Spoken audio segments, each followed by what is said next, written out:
Siria está aquí, a 8 horas de avión de España. Es la mitad de grande y su población se concentra aquí. ¿Por qué?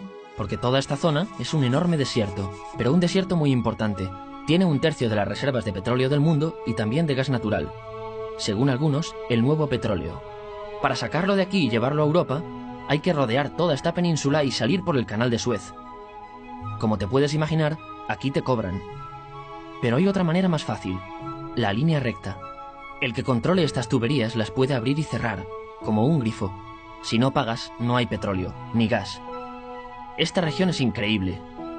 La civilización en el planeta empieza en 3 sitios y este es uno de ellos. Mesopotamia, aquí. Sumer, que te sonará menos, pero es donde empieza todo, aquí también. ¿Recuerdas la Torre de Babel de la Biblia? La hicieron estos tíos. Egipto, aquí. Siempre ha sido un punto de contacto entre Oriente y Occidente, dando a Asia salida al Mediterráneo. Quizá por eso aquí nacen las principales religiones monoteístas, el judaísmo, el cristianismo y el islam. El islam es el último que llega y de hecho acoge a las 2 anteriores. Adán, Noé, Moisés, Jesucristo son considerados profetas islámicos. Bueno, al grano.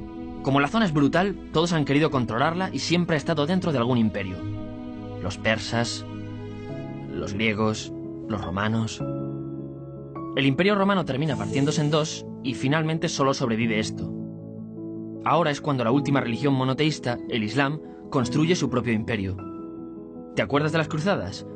Bueno, pues son los europeos cristianos intentando recuperar esta zona de la que estamos hablando. Los últimos en llegar son los turcos, que ojo, no vienen de Turquía, sino de muy lejos en Asia, junto con Gengis Khan. Lo conquistan todo y fundan el Imperio Otomano. El Imperio Otomano se queda ahí hasta la Primera Guerra Mundial. 600 años. Cuando acaba la Primera Guerra Mundial, aparecen pequeños países donde antes estaba el Imperio Otomano. Y por primera vez vemos a Siria en un mapa. Hasta ahora la habíamos dibujado para no perdernos. ¿Y quién se inventa estos países? Bueno, lo que te voy a contar es alto secreto. O lo era en 1916. Este súper secreto se llama Acuerdo de Sykes-Picot. Los franceses y los ingleses no podían derrotar solos al Imperio Otomano. Solo podían si les apoyaba la gente que vivía dentro. En su mayoría, árabes. ¿Cómo se los ganaron? Pues les prometieron la Gran Arabia, un país solo para ellos. El único problema es que era un timo. Antes de seguir, recuerda una cosa. Los árabes son un pueblo, pero no una religión. O sea, un árabe puede ser musulmán, puede ser cristiano, y antes del Islam parece que hubo tribus árabes con tradiciones judías.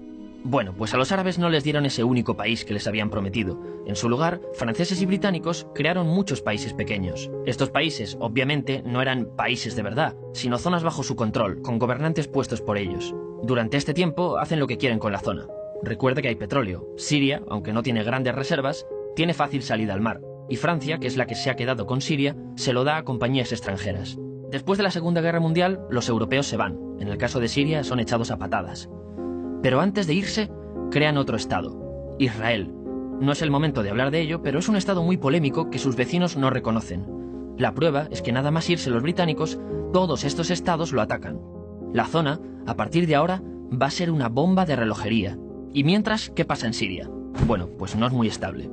Tiene golpes de estado constantes. En esa época, aparece en Siria una ideología que se hace con el control y se expande por el mundo árabe, el Ba'ath. Esta ideología mezcla el antiguo sueño de una sola nación árabe con ideas socialistas. Y algo muy importante, es laica, o sea que no es religiosa. Siria se llega a unir con Egipto, un país con el que no tiene frontera. Pero no es algo raro, muchos de estos países intentan hacerlo también. Como recordarás, a esta gente se le había prometido un solo país y las ganas las seguían teniendo. Pero la unión falla. En este tiempo, Egipto les convence para nacionalizar el petróleo. En Siria, Al-Assad, el padre del Assad de ahora, se convierte en jefe del estado Ba'ath. En Irak, también Ba'ath, comienza a ganar fuerza Saddam Hussein. Las diferencias entre ambos países dividen a los partidos Ba'ath de otros países en pro-Siria o pro-Irak. Ahora ocurre la Guerra Fría. El mundo se divide en 2. O eres de Estados Unidos o de la Unión Soviética. Son años muy movidos en los que se pegan constantemente con Israel, invaden su vecino Líbano y comienza una oposición islamista al régimen Ba'ath de Assad. Los hermanos musulmanes. Vale, volvamos atrás un momento. Recuerdas que la mayoría de árabes eran musulmanes, ¿verdad? Bueno, pues dentro de los musulmanes hay 2 ramas fundamentales. Suníes, la mayoría, y chiíes.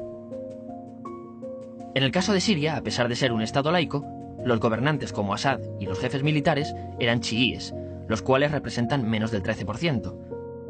En cambio, casi el 70% de la población es suní. Un dato curioso es que los cristianos son casi el 10%. Que los chiíes controlen el gobierno y ejército mosquea a la población suní, y ese sentimiento es aprovechado por los hermanos musulmanes, islamistas radicales suníes. Estos toman las armas en la ciudad de Hama, en contra del gobierno, y Assad acaba con la revuelta a costa de matar miles de civiles y encarcelar a mucha gente. En el año 2000, Assad padre muere, y le sucede Assad hijo. Ante las presiones, libera a muchos presos, trae internet y esperanzas de cambio. Hay un periodo de gran debate político y aparece la oposición. También vuelven los hermanos musulmanes. Los siguientes años son difíciles. Arrestan a la oposición. Y Bush incluye Siria en el eje del mal, y esto la aísla. Está mal visto negociar con Siria. Los kurdos, un pueblo que vive repartido por varios países de la zona, comienzan a protestar también. Hay represión y muertos. En 2011, te sonará esto, ocurre la Primavera Árabe. ¿Qué es esto? Bueno, es una protesta que se va propagando por todos los países árabes pidiendo más democracia. Como ves, el mundo árabe, a pesar de estar dividido en países, tiene tendencias generales. Cuando llega a Siria, Assad hijo termina usando el ejército y en los enfrentamientos mueren unas 1000 personas. Los enfrentamientos irán escalando hasta que se conviertan en guerra civil. No hay un momento exacto de inicio. Lo importante es que hoy en día hay numerosas facciones en juego. Vamos a verlas. Pero primero piensa en que todo está dividido entre chiíes, la minoría, y suníes, la mayoría. Chiíes, y además laicos, o sea, no religiosos, son el gobierno de al-Assad. Controla todo esto, que si recuerdas son básicamente las zonas chiíes del país, y está enfrentado al resto. También mayoritariamente laico, pero suní, es el Ejército Libre de Siria, o FSA en inglés, junto con el Frente Islámico, que es religioso, y otros 70 y pico grupos más, forma una coalición que la prensa llama simplemente la oposición.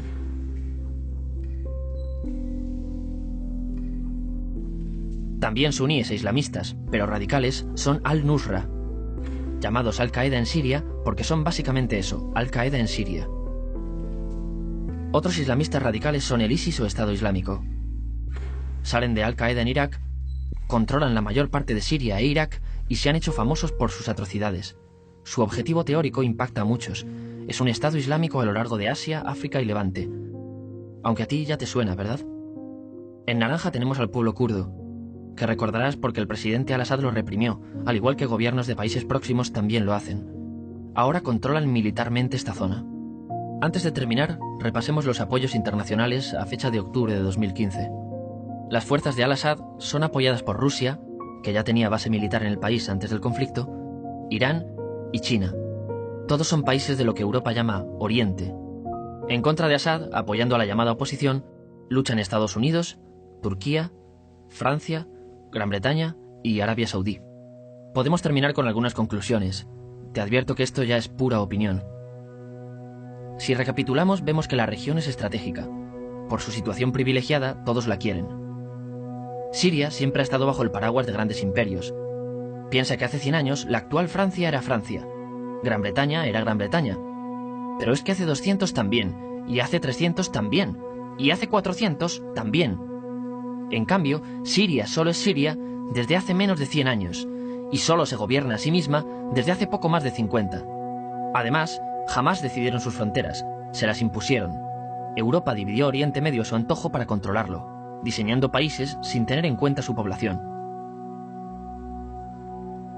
Muchos historiadores dicen que todo pueblo tiene la necesidad de manejar su propio destino, pero estos ingredientes que hemos visto juegan en contra de proyectos como la Siria Ba'ath, que encima usa la represión para mantenerse. En última instancia, lo que producen es una guerra civil. En este contexto no es extraño que aparezcan actores que se alimenten de la desesperación, el sentimiento suní de opresión y la visión de Occidente como invasor. ISIS usa la identidad árabe y la mitología de antiguos imperios.